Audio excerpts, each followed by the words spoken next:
अगर तुम सब लोगों से खुशी से बात करोगे, चाहे वह लोग अच्छे हों या ना हो, फिर भी अगर तुम चारों तरफ खुशियां फैलाने की कोशिश करोगे, तो बुरे से बुरा व्यक्ति भी समय रहते तुम्हारा मित्र बन जाएगा और सभी लोग तुम्हारी इज्जत करने लगेंगे।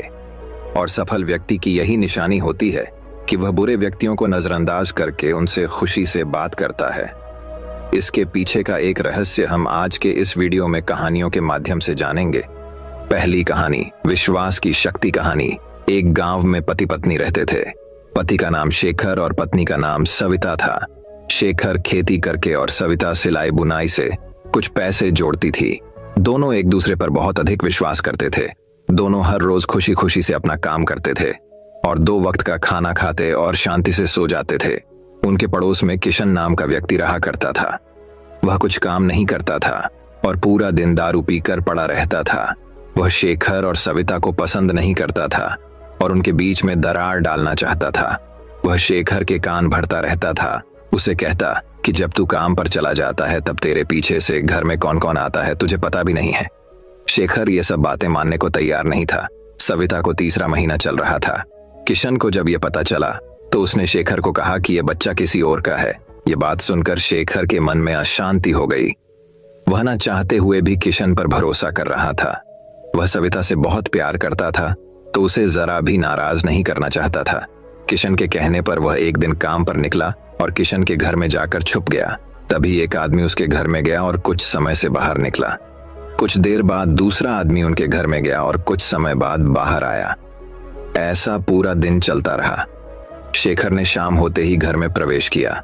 उसने सविता से उसका हालचाल पूछा। सविता ने हालचाल बताया और कुछ भी बात नहीं बताई। दोनों ने साथ में भोजन किया और सो गए। शेखर की मन में अब शंका का कीड़ा रेंग रहा था। वह दूसरे दिन फिर से किशन के घर जाकर छुप गया। फिर से दूसरे दिन में वही हुआ। कई आदमी उनके घर में आते जाते रहे। शेखर की शंका अब आग का रूप ले चुकी थी। वह शाम को फिर से घर आया। उसने सविता का हालचाल पूछा।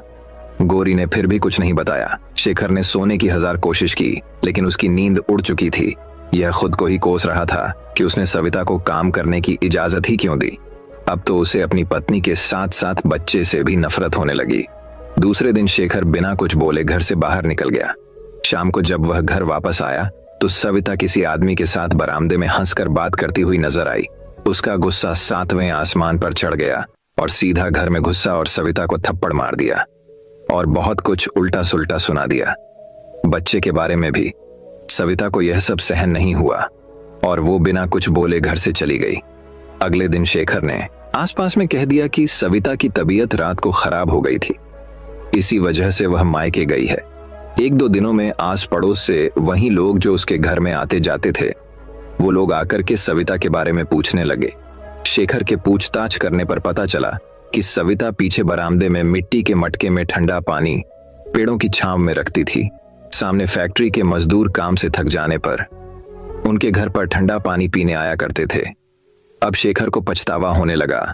उसने अपनी बीवी को ढूंढने की बहुत कोशिश की लेकिन सविता का कोई पता नहीं चला। शेखर पागल हो गया था। वह एक बार सविता से मिलकर माफी मांगना चाहता था और वह पूरा दिन सविता के नाम से रोया करता था। उसने काम करना छोड़ दिया। उसका घर सब लोगों ने हड़प लिया और उसके इसी पागलपन की वजह से उसे गांव से बाहर निकाल दिया गया। कहते हैं आज भी आसपास के गांव में वह भटकता हुआ नजर आता है और हर किसी से एक ही सवाल पूछता है कि आपने सविता को देखा है। हमें यही शिक्षा मिलती है कि अपनों पर कभी भी किसी और के कहने पर विश्वास नहीं तोड़ना चाहिए और अगर किसी वजह से कोई गलतफहमी हो जाए तो उसे आपसी बात विमर्श से या किसी की सहायता से खत्म कर लेनी चाहिए। किसी भी बात की शंका की नजर से देखना ही आधा रिश्ता खराब कर देता है। अपनों पर किया गया विश्वास किसी और के कहने पर तोड़ा नहीं करते हैं। इसीलिए सतर्क रहिए। तो प्यारे दर्शकों, चलिए अब हमारे दूसरे कहानी की शुरुआत करते हैं। दूसरी कहानी, आपकी अपनी सोच आपको जीवन में सफल और असफल बनाती है। क्या आप जानते हैं कि आपके जीवन में घटने वाली हर घटना के पीछे कहीं ना कहीं आपकी सोच का परिणाम मात्र ही है। कोई भी व्यक्ति अपनी सोच से सब कुछ बदल सकता है। अगर आपकी सोच पर नियंत्रण है तो आप अपनी जिंदगी में जो चाहें हासिल कर सकते हैं। आपकी सफलता आपके सौद से प्रभावित होती है और ये ही जीवन में आपको सफलता या असफलता की ओर ले जाती है। इसलिए अपनी सोच को हमेशा सही और ऊंचा रखें और मुश्किलों में भी अपनी सोच को नकारात्मक न होने दे। किसी गांव में पानी की बहुत भारी समस्या थी। ग्रामीणों ने सभा कर इस समस्या के लिए दो दोस्तों रामलाल और श्यामलाल को चुना, जो अक्सर खाली रहा करते थे क्योंकि उनके पास करने के लिए कोई काम नहीं था। ग्राम सभा ने उन्हें कुछ दूरी से गुजरने वाली नदी से पानी भरकर गांव में पहुंचाने को कहा, जिसके बदले में उन्हें पैसे मिलते। रामलाल और श्यामलाल इस काम के लिए राजी हो गए। दोनों दोस्त दूर नदी से पानी विष मटका रोज भरकर लाते और एक मटके पानी के बदले में 2 रुपए लेते। ऐसा वो दिन में 2 बार करते, जिनसे उनकी आमदनी होने लगी और उनके बेरोजगारी की समस्या के साथ साथ गांव की पानी की समस्या भी समाप्त होने। कुछ महीनों के बाद रामलाल ने सोचा कि आखिर वो दोनों दोस्त कब तक इस तरह से पानी लाते रहेंगे। एक दिन रामलाल ने श्यामलाल को कहा, ऐसा कब तक चलता रहेगा? कब तक हम पे पानी के मटके नदी से भरकर लाते रहेंगे? आज हमारे हाथ पैर सही है, अगर हमें कल कुछ हो गया या हम में से कोई बीमार पड़ गया तो हमारे घर का चूल्हा कैसे जलेगा? हम अपने घर वालों को कैसे पालेंगे? रामलाल की बात सुनकर श्यामलाल बोला कि भाई, इतना सोचने की क्या जरूरत है? सब कुछ तो सही चल रहा है, हमारी अच्छी खासी कमाई हो रही है। पता नहीं तुम्हारी सोच को क्या हो गया है। अगर हमने कुछ ऐसा वैसा किया तो हो सकता है कि हमसे ये काम भी हाथ से निकल जाए। श्यामलाल की बात सुनकर रामलाल बोला, मैं अपनी ऐसी स्थिति से संतुष्ट नहीं हूं, मुझे तो कुछ करना होगा। मैं ऐसे ही अपना सारा जीवन नहीं बिता सकता। इन सब के बाद रामलाल दूसरे दिन पानी न लाने जाकर इसका उपाय खोजने लगा, जबकि श्यामलाल नदी से मटके भरकर लाने का काम अकेला करने लगा। एक दिन रामलाल नदियों की ओर जा रहा था, तभी उसने देखा कि कुछ हाथी नदी के किनारे पानी पी रहे थे। तब रामलाल को हाथियों के सूंड को देखा तो उसे एक उपाय आया कि क्यों ना नदी के पानी को पाइप द्वारा गांव तक पहुंचाने का काम किया जाए। अगर ऐसा हो गया तो गांव की पानी की सारी मुश्किल ही खत्म हो जाएगी। उसने पाइप लगाने का तरीका ढूंढकर इस काम को करने लगा। रामलाल के सामने 1000 मुसीबतें आई, पर उसने हार नहीं मानी। कुछ ही महीनों के लगातार मेहनत से उसने नदी से गांव तक पाइप लगाकर पानी गांव तक पहुंचा दिया। जब वह गांव में ही लोगों को 1 रुपए में 1 घटका पानी देने लगा। ऐसा करके रामलाल एक दिन में हजारों मटके पानी बेचने लगा। कुछ ही समय बाद वह अपने पूरे इलाके का सबसे अमीर व्यक्ति बन गया। श्यामलाल, जो उसका दोस्त था, उसे अब अपनी गलती का एहसास होने लगा, क्योंकि रामलाल के सोचने के अलग तरीके ने उसे अमीर व्यक्ति के साथ ही सफल आदमी भी बना दिया। जबकि दूसरी ओर श्यामलाल अपनी सोच के चलते बेरोजगार और असफल इंसान बन गया। उसे अपनी सोच पर पछतावा हो रहा था। दोस्तों, इस कहानी के जरिए हमारा आपको यही बताने का प्रयास है कि हमारी सोच ही हमारे आने वाले जीवन में हमें सफलता या असफलता देती है। आज के समय में अधिकतर लोगों की सोच छोटी होने या सही नहीं होने के कारण जब उन्हें निराशा मिलती है तो वो उससे समझौता कर लेते हैं। सोच के कारण ही निराशजनक जीवन के साथ और असफलता का डर उन्हें अपने जीवन में आगे बढ़ने का कोई निर्णय नहीं लेने देता। कभी भी पैसों के पीछे मत भागिए, बल्कि अपने काम को बेहतर और बड़ी सोच के साथ बेहतर तरीके से करने का सोचिए। अगर आपका काम बढ़ने लगा तो पैसा अपने आप आपके पीछे आएगा। तो प्यारे दर्शकों, चलिए अब हमारे तीसरी कहानी की शुरुआत करते हैं। तीसरी कहानी परोपकार का हीरा। बहुत समय पहले की बात है। एक आरषि अपने गुरुकुल में छात्रों को शिक्षा प्रदान किया करते थे।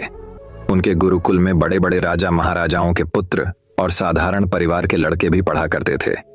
कुछ शिष्यों की शिक्षा आज पूरी हो रही थी और सभी बहुत खुश थे कि आज वह काफी साल बाद अपने घर लौटेंगे।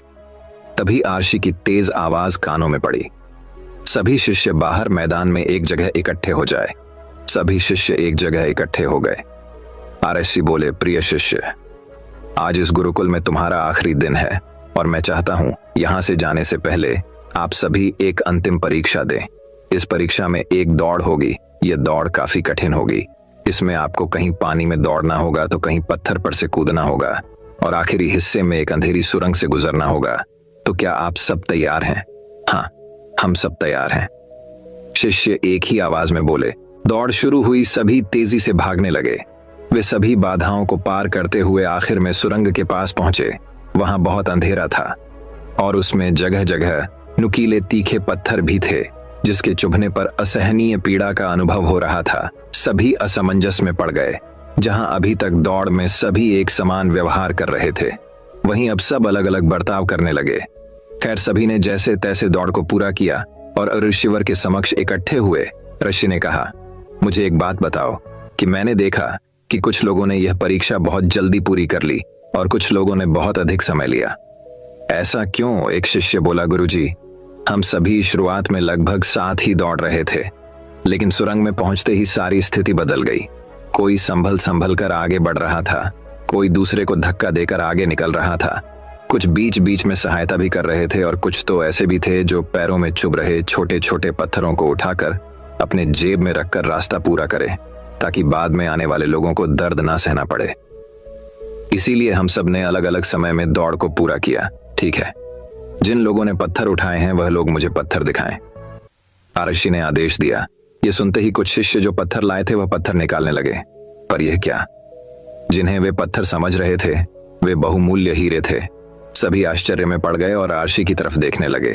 आरषि बोले, मैं जानता हूं कि आप लोग इन हीरों को देखकर आश्चर्य में पड़ गए हो। दरअसल इन्हें मैंने ही उस अंधेरी सुरंग में रखा था और यह दूसरों के विषय में सोचने वाले शिष्यों को मेरी तरफ से इनाम था। शिष्यों, यह दौड़ जीवन की भागम भाग को दर्शाती है। हर कोई कुछ न कुछ पाने के लिए दौड़े जा रहा है, पर लास्ट में वही सबसे ज्यादा समृद्ध होता है जो इस भागम दौड़ में भी दूसरों के बारे में सोचने और उनका भला करने में कभी भी पीछे नहीं हटता। तो यहां से जाते जाते इस बात को गांठ बांध लो कि आप अपने जीवन में सफलता की इमारत को खड़ा करें, लेकिन उसमें चलाई और परोपकार की ईंट लगाना कभी ना भूले। वही सबसे अनमोल संपत्ति होगी। इस कहानी से हमें यही शिक्षा मिलती है कि जीवन की भाग दौड़ में हम आगे निकलने का तो सोच लेते हैं, पर साथ वालों के बारे में कभी नहीं सोच पाते हैं। इसलिए जीवन में अगर आगे बढ़ना है तो साथ वालों का भी भला सोचो। कभी भी किसी को धक्का देने से या पीछे धकेलना से आप आगे तो बढ़ जाएंगे, लेकिन लाइफ में कभी ऊपर नहीं हो पाएंगे। अगर जिंदगी में ऊपर उठना है तो दूसरों को साथ लेकर चलो या दूसरों के बारे में भी अच्छा सोचो। यह कहानी हमें जिन हीरो के बारे में बता रही है वही हीरा हमारी जिंदगी का इनाम होता है।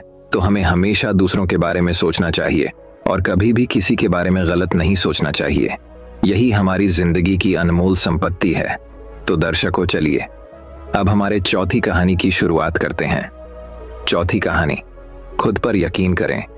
आज की कहानी है दो बच्चों की जो एक गांव में रहते थे।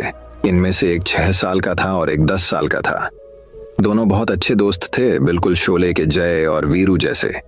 दोनों हमेशा साथ साथ रहते हैं, साथ साथ खेलते, साथ साथ खाते थे और साथ साथ ही पूरा दिन रहते थे। एक दिन खेलते खेलते वह लोग गांव से थोड़ा दूर चले गए और दोनों खेलने में बहुत मग्न थे। उनमें से जो बड़ा बच्चा था 10 साल वाला, वो कुएं में गिर गया और जोर जोर से चीखने लग गया क्योंकि उसे तैरना भी नहीं आता था। और यह देखकर छोटा वाला बहुत परेशान हो गया। उसने आसपास नजर डाली, आवाज भी लगाई, पर कोई भी नजर नहीं आया। वह इधर उधर जाकर भी देखा, पर कोई भी नहीं था। तब उसकी नजर एक बाल्टी पर पड़ी है जिस पर एक रस्सी बंधी थी। उसने 1 सेकंड भी खराब नहीं किया और बाल्टी को कुएं में फेंक दिया और बड़े वाले दोस्त को बोला कि तू बाल्टी को पकड़ ले। छोटा वाला बच्चा रस्सी को खींचता रहा और अपनी पूरी जान लगा दी और यह सोच लिया कि तब तक खींचूंगा जब तक मेरे दोस्त की जान ना बच जाए। वह छोटा सा 6 साल का और वह बड़ा 10 साल का। बहुत मुश्किल था, पर आखिरकार उसने अपने दोस्त को बचा ही लिया। जब वह बाहर निकला तो दोनों गले मिले और काफी खुश हो गए। एक दूसरे को देखकर उनको साथ में डर भी लग रहा था कि अब घर जाएंगे तब पिटाई भी होगी। दोनों गांव की तरफ निकल गए और गांव पहुंचकर सबको पूरी बात बता दी। पर किसी ने भी उन दोनों की बातों में विश्वास नहीं किया, क्योंकि 6 साल वाले बच्चे में इतनी भी जान नहीं थी कि वह पानी की भरी बाल्टी भी उठा ले, जो इतने बड़े बच्चे को बाल्टी के साथ बाहर खींच ले। यह तो बहुत दूर की बात है। एक आदमी था उस गांव में, उसने विश्वास कर लिया इन दोनों की बात पर। उस आदमी का नाम रहीम था। सब लोग प्यार से रहीम चाचा कहते थे। वे गांव के सबसे समझदार बुजुर्ग थे। सब गांव वालों को लगा कि अगर रहीम चाचा बोल रहे हैं तो इस बात में कुछ तो सच्चाई जरूर है। सब लोग मिलकर रहीम चाचा के पास गए और बोले, चाचा, हमें तो कुछ समझ आ नहीं रहा। ये बच्चों क्या कह रहे हैं, आप ही बता दीजिए।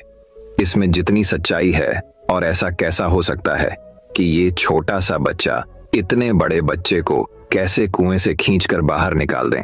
रहीम चाचा को हंसी आ गई और बोले, कि मैं क्या बताऊं, बच्चे बता तो रहे हैं। कैसे उसने बाल्टी कुएं में फेंकी और उसके दोस्त ने बाल्टी को पकड़ा और रस्सी को खींचा और खुद के दोस्त को बाहर निकाल लिया। सब लोग बोले, सवाल ये नहीं है ये कैसे कर पाया, सवाल ये है कि वह क्यों कर पाया, उसके पास इतनी ताकत कहां से आई। रहीम चाचा बोलते हैं, जिस वक्त बच्चे ने ही ये किया उस वक्त उस जगह पर दूर दूर तक कोई भी नहीं था ये बताने वाला कि तू यह नहीं कर सकता है।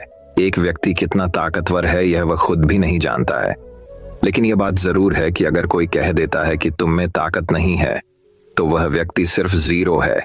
इसमें कभी भी हीरो बनने जैसी ताकत नहीं आ सकती है। तो इसीलिए हमेशा खुद की सुनिए, आप कितने ताकतवर हैं या आप कितने समझदार हैं, आप में कितना दिमाग है, सब आप अपने आप सोचिए, अपने आप से डिसाइड कीजिए किसी और की बातों में आकर।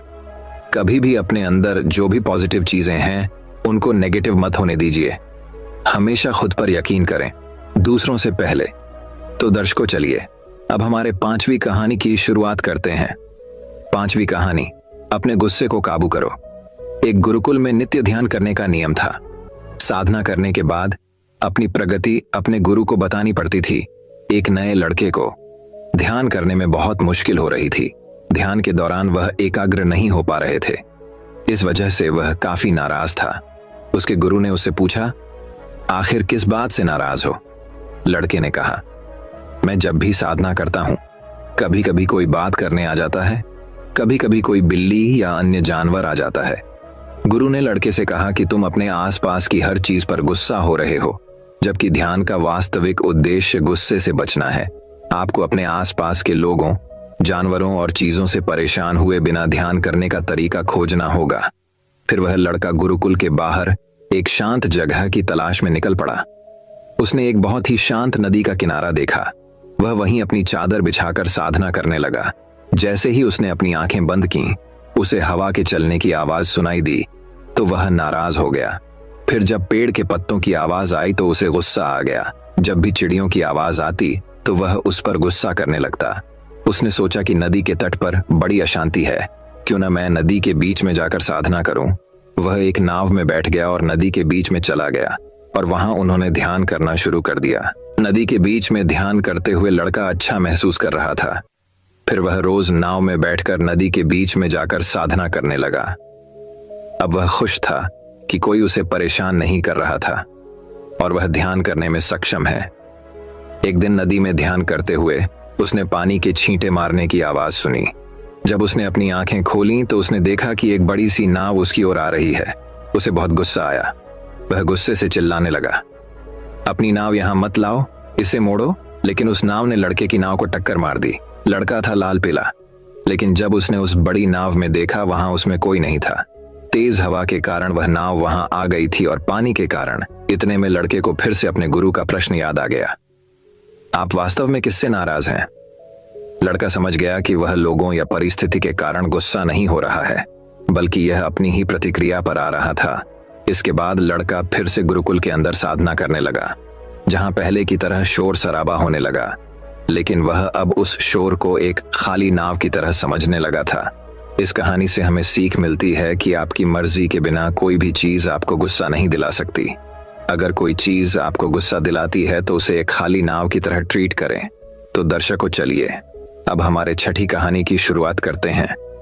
छठी कहानी महात्मा गौतम बुद्ध की। बात उन दिनों की है जब उनकी उम्र हो चली थी, लेकिन तब भी वह गांव से गांव, शहर से शहर जाकर के प्रवचन और उपदेश दिया करते थे। एक दिन वे अपने शिष्य आनंद के साथ गांव से निकले थे और दूसरे गांव का रास्ता बड़ा लंबा था।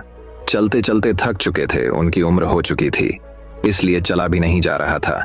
लेकिन अपने शिष्य आनंद को लगातार कह रहे थे कि कोई बात नहीं, पहुंच जाएंगे।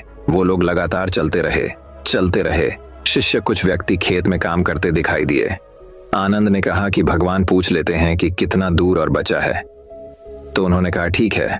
उस व्यक्ति से पूछा, बाबा जी कितना दूर और जाना है उस गांव के लिए? वो बोले बस 2 किलोमीटर और बचा है। भगवान गौतम बुद्ध उसकी तरफ देख करके मुस्कुरा दिए। वह भी उनकी तरफ देख करके मुस्कुरा दिया। उसके बाद में वहां से आगे बढ़ गए और 2 किलोमीटर शायद पार हो चुके थे। आनंद को थकान हो रही थी। उसने फिर से कहा कि रुक जाते हैं, पूछ लेते हैं किसी से और कितना जाना है। उन्होंने देखा कि एक बूढ़ी अम्मा सर पर लकड़ियां लेकर जा रही थीं। उन अम्मा से पूछा कि माताजी गांव कितनी दूर है। माताजी ने कहा, अरे आप आ ही तो गए हो, बस 2 किलोमीटर और बचा है, लगभग पहुंच ही गए हो, अब ज्यादा दूर नहीं है। भगवान गौतम बुद्ध उनको देख करके हल्के से हंस दिए। वह भी उनकी तरफ देख करके हंस दी। अब की बार आनंद को और बुरा लगा कि यह क्या चल रहा है। भगवान गौतम बुद्ध ने कहा कि चलते रहते हैं, पहुंच जाएंगे, अब बहुत पास में है, अब तो हम पहुंचने वाले हैं, चलते रहते हैं। लगभग वह 2 किलोमीटर और निकल गए थे, थक करके चूर हो चुके थे। तभी उन्हें तीसरा आदमी दिखाई दिया। उस तीसरे आदमी से भी पूछा कि भाई साहब गांव कितनी दूर और बचा है। उसने भी यही कहा कि बस 2 किलोमीटर और बचा है, आप चलते रहो, बस आने वाला है, आप गांव शाम होने से पहले पहले पहुंच जाओगे। और यह कह करके वहां से चला गया। तीसरा व्यक्ति वहां से चला गया तो आनंद ने जो जो सामान उठाया हुआ था उसे जमीन पर पटक दिया और भगवान गौतम बुद्ध को कहा कि गुरुदेव माफी चाहता हूं, मुझे मालूम है आप कहते हैं कि फालतू सवाल नहीं करने चाहिए, फालतू के सवालों से हमारी ऊर्जा व्यर्थ होती है, लेकिन आज मैं आपसे पूछना चाहता हूं, आप ये क्या करवा रहे हैं। पहला वाला दिखा तो उसे देखकर क्या मुस्कुरा दिए। दूसरी, फिर माताजी को देखकर आप हंस दिए। हर कोई हमसे कह रहा है किलोमीटर 2 किलोमीटर, पर गांव आने का नाम नहीं ले रहा है। आप ये क्या कर रहे हैं, मुझे इसका उत्तर दीजिए, मुझे जानना है और मुझसे अब चला नहीं जा रहा है। भगवान गौतम बुद्ध ने कहा कि शांत हो जाओ आनंद, मुझे मालूम है कि गांव अगले 2 किलोमीटर के बाद में भी नहीं आएगा, तुम्हें शायद याद नहीं, लेकिन मैं इस जगह पर पहले भी आया हूं और यह 20 किलोमीटर है। जब पहले वाले व्यक्ति ने जो खेत में किसान काम करा था उसने बताया था कि 2 किलोमीटर बचा है, तब भी मैंने कुछ नहीं कहा, मुझे मालूम था कि दूर है, इसीलिए मैं उनको देख करके मुस्कुरा दिया, वह भी मुझे देख करके मुस्कुरा दिए। उन्हें समझ में आ गया कि हम दोनों का काम एक ही है, दूसरों को लगातार प्रेरित करना। पिछले इतने सालों से लगातार लोगों को प्रेरित कर रहा हूं, प्रोत्साहित मोटिवेट कर रहा हूं कि आगे बढ़ो, मंजिल मिलेगी। दूसरी अम्मा जब मिली तो उन्होंने भी कहा कि 2 किलोमीटर और बचा, बस पहुंच गए। उन्हें भी देख करके मैं हंस दिया, क्योंकि वह भी समझ गई कि हम दोनों का काम है कि लोगों लगातार प्रोत्साहित करना। और तीसरा वाला जो मिला उसने भी यही कहा कि बस आप पहुंच ही गए हैं, नाम होने से पहले पहले पहुंच जाएंगे, हम सबका काम एक ही है, इसीलिए हम एक दूसरे को देख करके मुस्कुरा रहे थे। मुझे मालूम है कि गांव दूर है, लेकिन तुम्हें अगर कहता 20 किलोमीटर चलना है तो शायद तुमसे इतना भी नहीं चला जाता। इन 3 लोगों ने हमें 2-2-2 करके 6 किलोमीटर तो पार करवा दिए। किलोमीटर के भरोसे हमने 6 किलोमीटर पार कर लिया।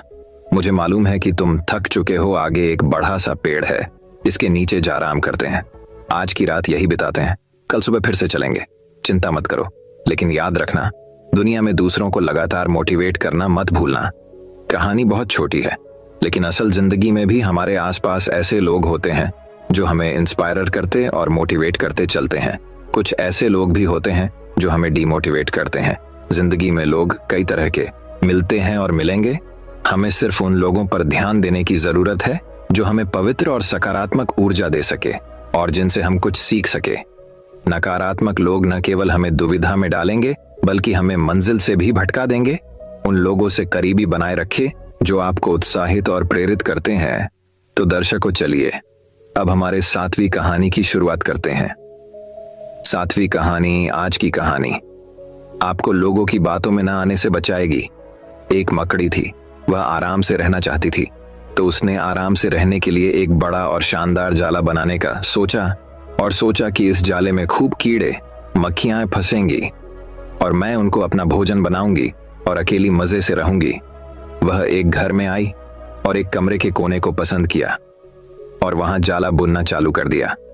कुछ देर में आधा जाला बुनकर तैयार हो गया था। मकड़ी काफी खुश हुई कि जल्दी ही जाला पूरी तरह तैयार हो जाएगा। तभी उसने देखा कि एक बिल्ली उसे देखकर हंस रही थी। मकड़ी ने बिल्ली से पूछा, हंस क्यों रही हो? हंसू नहीं तो क्या करूं?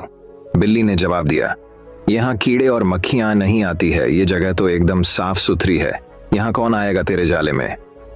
ये बात मकड़ी को सही लगी। उसने अच्छी सलाह के लिए बिल्ली को धन्यवाद दिया और जाला अधूरा छोड़कर दूसरी जगह तलाश करने लगी। उसने इधर उधर नजर डाली तो उसको एक खिड़की दिखाई दी और फिर उसमें जाला बुनना शुरू कर दिया। कुछ देर तक वह जाला बुनती रही। तभी एक बाहर से एक कौवा आया और मकड़ी पर हंसते हुए बोला, ओ मकड़ी, तू कितनी पागल और बुद्धू है, मकड़ी ने पूछा। क्यों, क्या हुआ? कौवा उसे समझाने लगा।